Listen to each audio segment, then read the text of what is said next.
Définition. Soit f une fonction et df son ensemble de définitions. Dans un repère, la courbe représentative de la fonction f, c'est l'ensemble noté cf des points m de coordonnées x, f de x, où x prend toutes les valeurs de l'ensemble de définition df. Exemple. Soit f la fonction définie sur l'intervalle -3 jusqu'à 3 par f de x égale x carré moins 1. Première question, complétez le tableau de valeurs ci-dessous à l'aide de la calculatrice. Pour obtenir ce tableau de valeurs sur sa calculatrice, il faut commencer par rentrer la formule x carré moins 1. Donc on prend sa calculatrice, on appuie sur la touche menu et on va dans le menu tableau de valeurs à l'aide des flèches. Donc ici table. On appuie sur entrée. Ici, je vais rentrer la formule de la fonction, donc x au carré moins 1. Donc la touche x est ici. Pour le carré, deux possibilités, soit on appuie sur cette touche-là, soit on fait chapeau 2 pour puissance 2. Alors si vous avez choisi chapeau 2 comme moi, ici vous appuyez sur la flèche de droite pour revenir ici au niveau du sol et ne pas rester en exposant. Ensuite, moins 1, donc attention, il y a deux signes moins sur sa calculatrice, ici c'est une soustraction, donc j'appuie sur le grand moins. J'appuie sur entrée pour valider ma formule. Ensuite, je regarde mon tableau de valeurs, il commence à -3 pour les x, se termine à 3, et le pas du tableau est de 0,5. En effet, ici, sur la première ligne, on va de 0,5 en 0,5. Donc il va falloir préciser ça à la calculatrice. Donc on prend sa calculatrice, et pour régler le tableau, il faut sélectionner 7.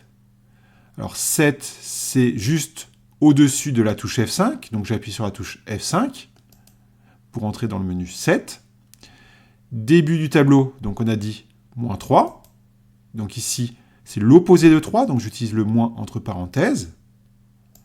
Fin du tableau, 3. Entrée. Et step, c'est le pas du tableau, 0,5. J'appuie sur entrée une fois, et j'appuie sur entrée une deuxième fois. Je reviens à l'écran de tout à l'heure, et maintenant il faut appuyer sur le menu table. Donc table, c'est juste au-dessus de la touche F6. Donc j'appuie sur la touche F6 pour avoir le tableau de valeurs. Donc je complète. L'image de -3, c'est 8. L'image de -2,5, c'est 5,25. L'image de -1,5, c'est 1,25. Donc on complète. L'image de -3, c'est 8. L'image de -2,5, c'est 5,25. L'image de -2, c'est 3. L'image de -1,5, c'est 1,25. Et ensuite, avec la flèche du bas, on obtient les autres valeurs. Et on arrive à l'image de 3 égale 8.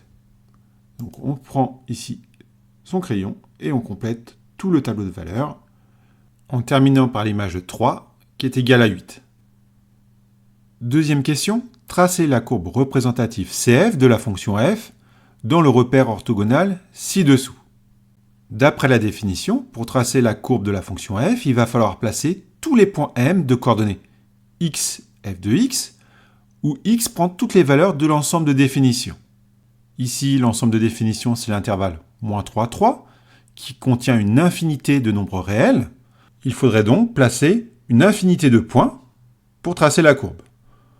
Or, c'est impossible, donc on va se contenter de placer les points de coordonnées x et f de x obtenus à l'aide du tableau de valeurs qu'on vient de compléter. Le premier point obtenu à l'aide du tableau, c'est le point de coordonnées -3, 8. Donc la première ligne du tableau, c'est les abscisses. La deuxième ligne, les ordonnées. Donc je place ici le point de coordonnées -3, 8. Ensuite, le deuxième point du tableau, c'est le point de coordonnées -2,5, 5,25. Donc je repère -2,5 en abscisse, 5,25 en ordonnée. C'est pile entre 5 et 5,5. Donc ici, le point est au milieu ici du carreau. On continue. Il faut placer ensuite le point de coordonnées -2, 3. Puis le point de coordonnées -1,5, 1,25. 1,25, c'est pile ici au milieu du carreau. C'est pile entre 1 et 1,5. On continue. L'image de -1, c'est 0, etc.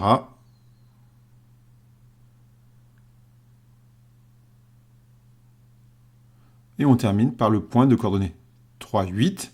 Donc 3 en abscisse, 8 en ordonnée. Et voilà, on a passé tous les points du tableau de valeurs. Ensuite, il faut tracer la courbe.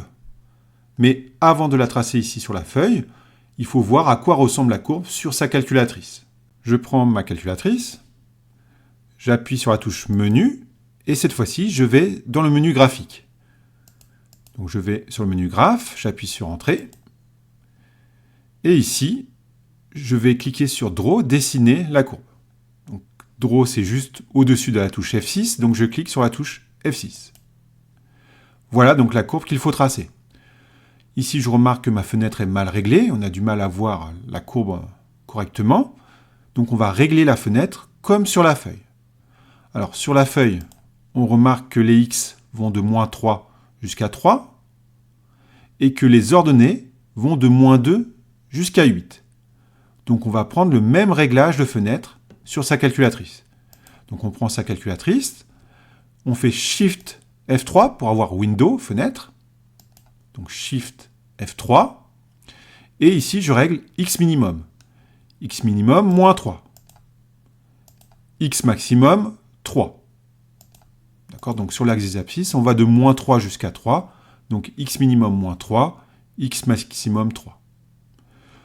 Ces paramètres-là, je ne m'en occupe pas. Je vais régler Y minimum et Y max. Donc on a dit que Y minimum, c'était moins 2. Et Y max, 8. Car sur l'axe des ordonnées, on va de moins 2 à 8.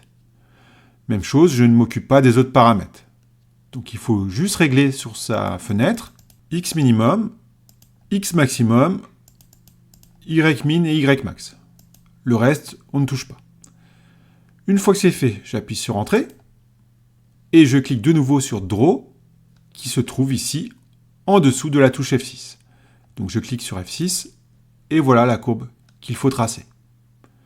Donc je prends mon crayon papier et à main levée, je trace une courbe qui passe par tous les points qu'on vient de placer et qui ressemble à ce qu'on voit ici sur sa calculatrice.